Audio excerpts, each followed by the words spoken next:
Ça me fait drôle d'être un ancien. Et j'ai peur ce matin. Et c'est la première fois que j'ai chaud à l'église en hiver. Bon, après le chauffage, j'ai l'impression qu'il va plus que d'habitude. Hein. Ouais, tu confirmes? Ouais. Donc il n'y a pas que moi. Voilà, je vais vous partager, comme d'habitude, ce que j'ai reçu sur le cœur. Et je vais lire quelques versets. Donc ça se trouve dans 2 Timothée, chapitre 2, verset 19. Néanmoins, le solide fondement posé par Dieu subsiste, avec ces paroles qui lui servent de sceau. Le Seigneur connaît ceux qui lui appartiennent. Et quiconque prononce le nom du Seigneur, qu'il s'éloigne de l'iniquité. Dans une grande maison, il n'y a pas seulement des vases d'or et d'argent, mais il y en a aussi de bois et de terre. Les uns sont des vases d'honneur, et les autres sont des vases d'un usage vil. Si donc quelqu'un se conserve pur en s'abstenant de ces choses, il sera un vase d'honneur, sanctifié, utile à son maître, propre à toute bonne œuvre. Quand j'ai lu ces versets, il y a un verset qui m'a particulièrement interpellé, c'est « Le Seigneur connaît ceux qui lui appartiennent ». Et je l'ai senti se planter dans mon cœur, et je me suis dit, je sais que j'appartiens au Seigneur, et le Seigneur sait que je lui appartiens. Vous savez que j'aime bien penser à la nature, à la grandeur de l'univers et tout ça. Mais quand je pense que ce Dieu qui a créé l'univers, il est à la fois loin, on ne sait pas trop où dans l'univers, et à la fois près de nous, et il sait, ce Dieu si grand qui a tout créé, il y a des milliers, des millions, des milliards de choses qui existent dans l'univers, avec des dimensions qui sont colossales. Et moi, je suis un grain de poussière dans tout ça, et je me le dis à moi, mais chacun de nous, on peut se le dire. Et le Seigneur sait que je lui appartiens. C'est incroyable, moi ça me fait frissonner, ça me fait trembler quand je réalise que ce petit grain de poussière que je suis dans tout l'univers, le Seigneur sait que je lui appartiens. Et ce verset, il est mis dans tout un contexte, et il parle notamment d'une grande maison où il n'y a pas seulement des super vases d'un usage d'honneur. Il y a aussi des vases de bois, d'argent, de bois, de terre, et il y a donc des vases d'un usage d'honneur et des vases d'un usage vil. Et ça vaut le coup de s'interpeller, de se poser la question. Qu'est-ce qui différencie ces vases ? Alors on va regarder. Si quelqu'un, et il y a la définition, dans la Bible, on a les réponses. Verset 21, si quelqu'un se conserve pur en s'abstenant de ces choses, il sera un vase d'honneur, sanctifié, utile à son maître, propre à toute bonne œuvre. En s'abstenant de ces choses. Alors c'est CES, c'est un déterminant démonstratif, donc ça montre quelque chose, et ça montre donc quelque chose dont on a déjà parlé. Et où est-ce qu'il en est question ? En fait, il en est question avant. Si on va un petit flashback, au verset 11, on commence par l'apôtre Paul qui s'adresse à Timothée. Il mentionne justement ces choses avant. Alors on va quand même les lire. Cette parole est certaine. Si nous sommes morts avec lui, nous vivrons aussi avec lui. Si nous persévérons, nous régnerons aussi avec lui. Si nous le renions, lui aussi nous reniera. Si nous sommes infidèles, il demeure fidèle, car il ne peut se renier lui-même. Et l'apôtre Paul continue, envers Timothée, rappelle ces choses, en conjurant devant Dieu qu'on évite les disputes de mots qui ne servent qu'à la ruine de ceux qui écoutent. Et force-toi de te présenter devant Dieu comme un ouvrier éprouvé, comme un homme éprouvé, un ouvrier qui n'a point à rougir, qui dispense droitement la parole de vérité. Évite les discours vains et profanes, car ceux qui les tiennent avanceront toujours plus dans l'impiété, et leur parole rongera comme la gangrène. De ce nombre sont Hyménée et Philette, qui se sont détournés de la vérité, disant que la résurrection est déjà arrivée, et qui renversent la foi de quelques-uns. Ces choses, c'est ça.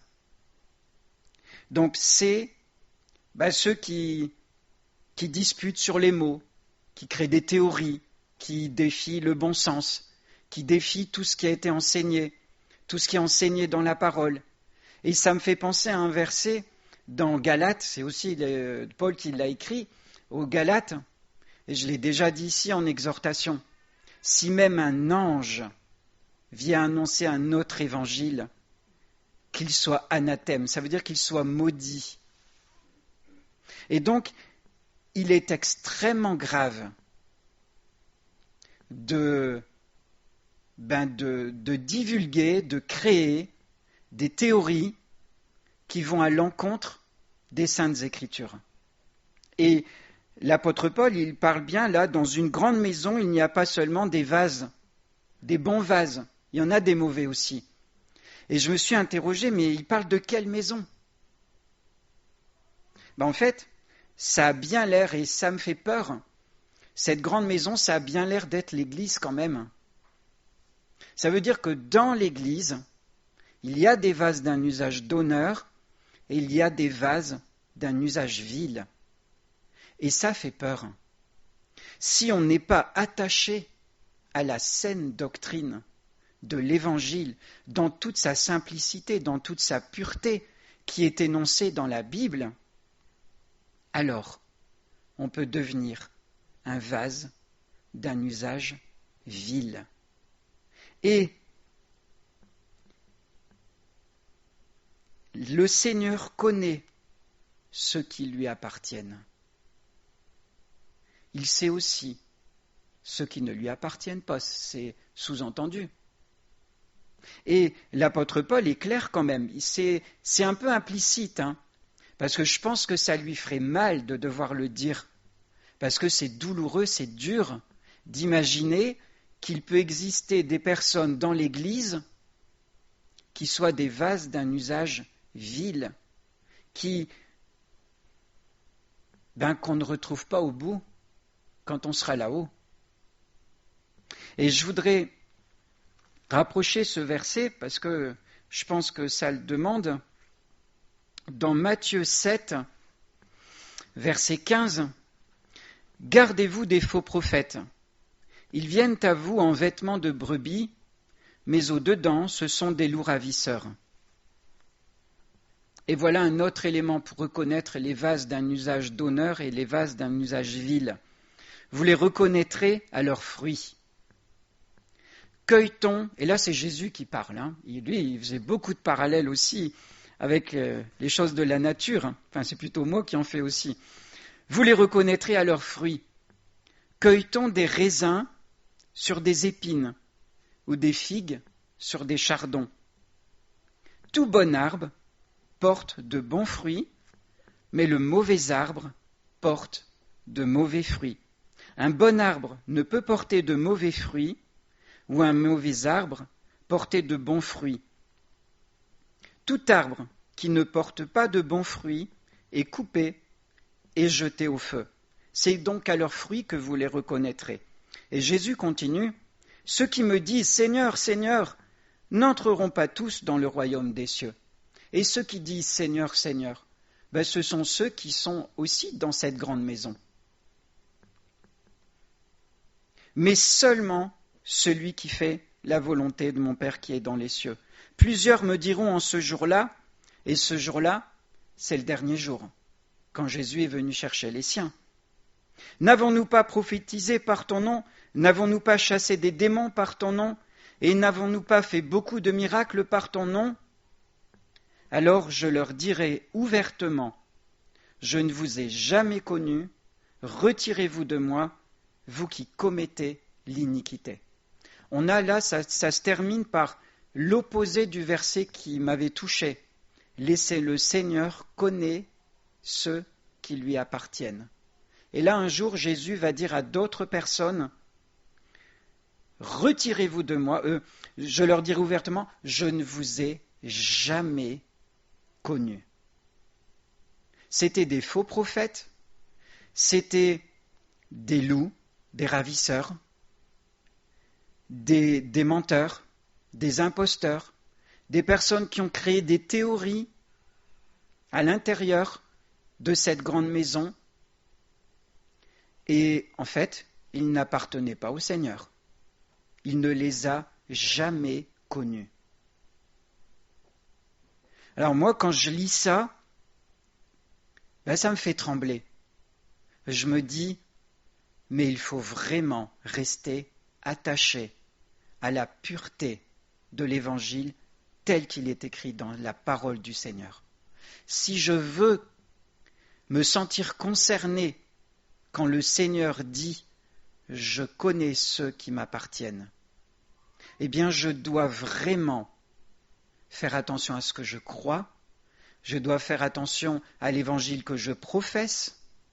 Si je prononce un autre évangile que celui qui a été décrit dans la parole du Seigneur, alors c'est dangereux. Alors il faut se méfier de toutes les théories qui peuvent sortir. Et on sait qu'à la fin des temps, il y en aura beaucoup. Ça va s'intensifier. La ressemblance va être de plus en plus forte avec le vrai. Au point qu'il y en a qui vont se faire passer pour Jésus, et tous ceux qui n'ont pas été marqués par le vrai évangile, qui n'ont pas eu l'amour de la vérité, ils croiront au mensonge. Alors attachons-nous à la vérité dans toute sa pureté, restons dans ce chemin étroit, tout près de notre Seigneur. Il faut qu'on se sente dans le creux de sa main, au milieu du monde fou dans lequel on vit. On doit rester attaché à l'Évangile pour se sentir toujours concerné quand on rencontre ce verset. Le Seigneur connaît ceux qui lui appartiennent. Et en ce moment, c'est la tempête. Il pleut, il y a la tempête.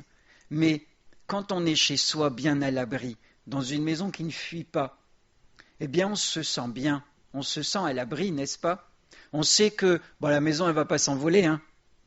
Alors on a vu d'autres. Eh bien on doit se sentir de la même façon, aussi en sécurité dans la main du Seigneur, même si autour de nous c'est la tempête. Et la tempête, on n'a pas fini d'en rencontrer. L'avenir, le plus dur, il est devant nous. L'apôtre Paul, il a écrit à Timothée, sache que dans les derniers jours, il y aura des temps difficiles. Et on est en train d'y entrer dans ces temps difficiles, dans la tempête.